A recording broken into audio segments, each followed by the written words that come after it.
Spin days. And I gotta do earth and air. Shit happens when it happens. Anyways, this is who the fuck are you? We're gonna start with Gemini for the air signs. I was called away for other things.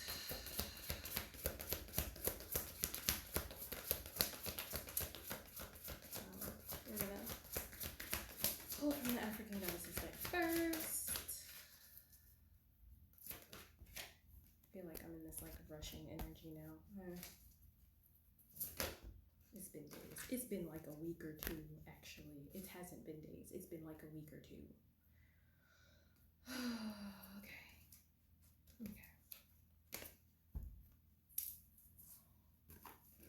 I'm rearranging my room right now.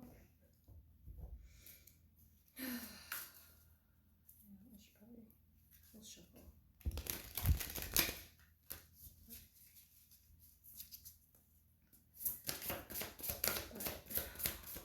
Rearranging the entire house, actually. That was the project. Really.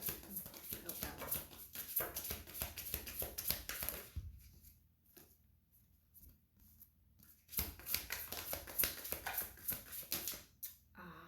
Okay. That makes sense. Why do I have to pull out 3? Oh, okay. I see the...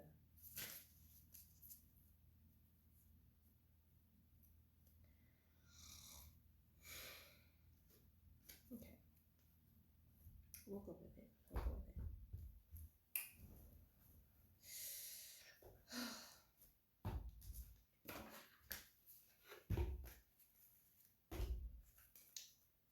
Alrighty, so Gemini.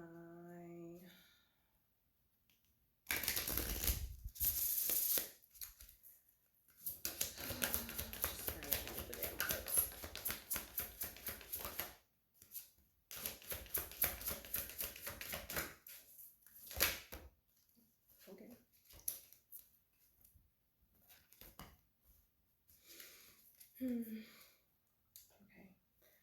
Okay, let's see. So we have secrets revealed with the Queen of Sheba. Atete, worthiness. And speak up with Mama Kumbabing. So what I'm getting from that is like, you are a person that like has the ability to see into the unknown is what I'm getting.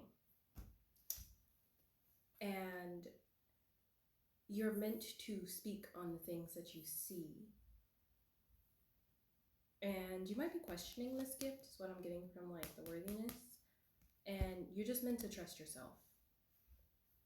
And that's how you gain access to this. And there's self-sabotage at the bottom with Mam Lambo.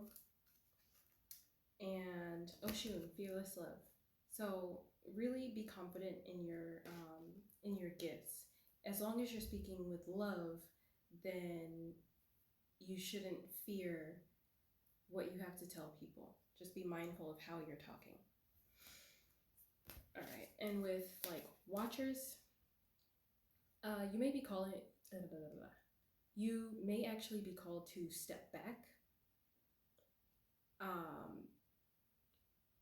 and just like take a rest is what I'm getting, because one of the key things in this card's description that stands out to me,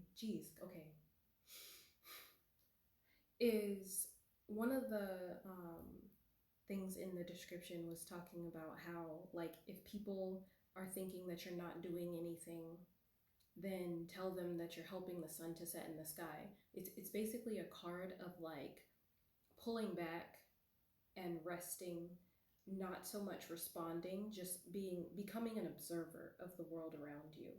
So really just stepping back into self. And it may seem lazy to other people how you do this, but it's just you taking a different perspective and taking a step back. Because when you take a step back, it's easier to receive the messages that are being brought towards you.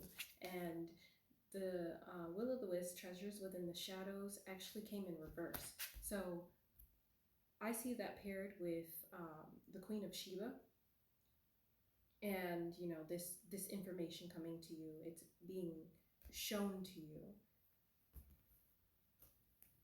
All right, and then we have these three came out together. Ego sublimation, which is vanishing mirror, the crossing, initiation, and winter's dream, gestation.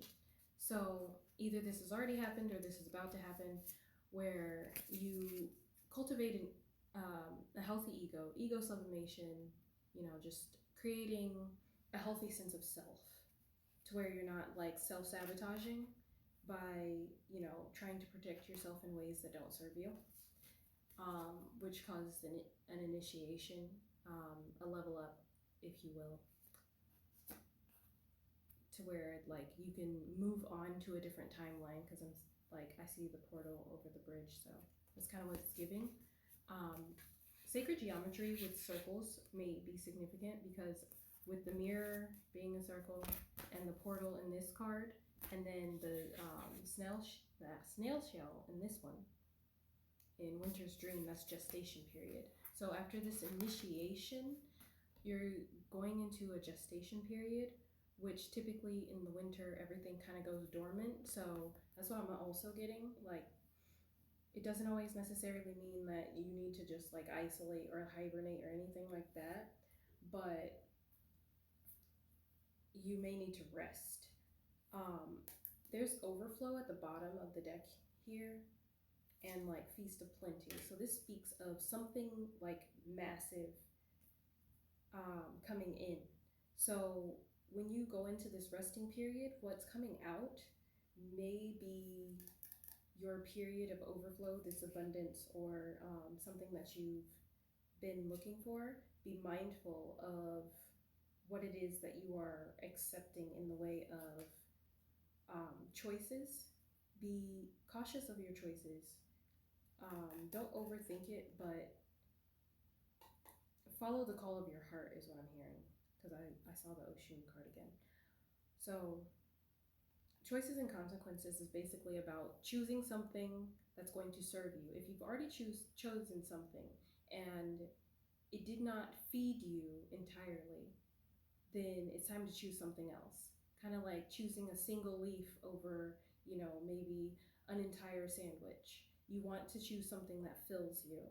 And this could be like spiritually, physically, or emotionally. And then you have I Won't Cry for You, which is number 22.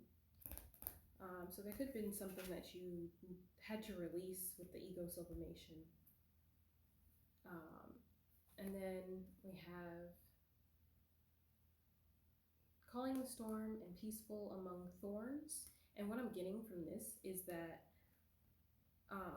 with Peaceful Amongst Thorns, it talks about how not everything is about like spirituality. Sometimes you need to just have your physical senses too. Sometimes you just need money. Sometimes you just need, something from the physical world. And Calling the Storm is, in this sense, it's about like not fearing your power.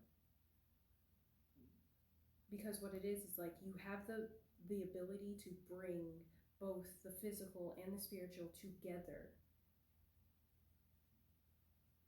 And so you're not meant to fear that. And I just saw 9/11.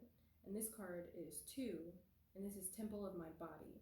So definitely focus on feeding your body, making sure that whatever you're putting into your body or doing with your body gives you fulfillment and ensures that you're at the top of your game. Because we've got addictions down here. And addictions could be anything. It doesn't have to be substances or anything that, will get you into trouble. Just like maybe doom scrolling or something. And then Colorless Angel, which is kind of like about stagnation. But I feel like that's required right now, because you're being required to rest. Anyway, I hope that helped.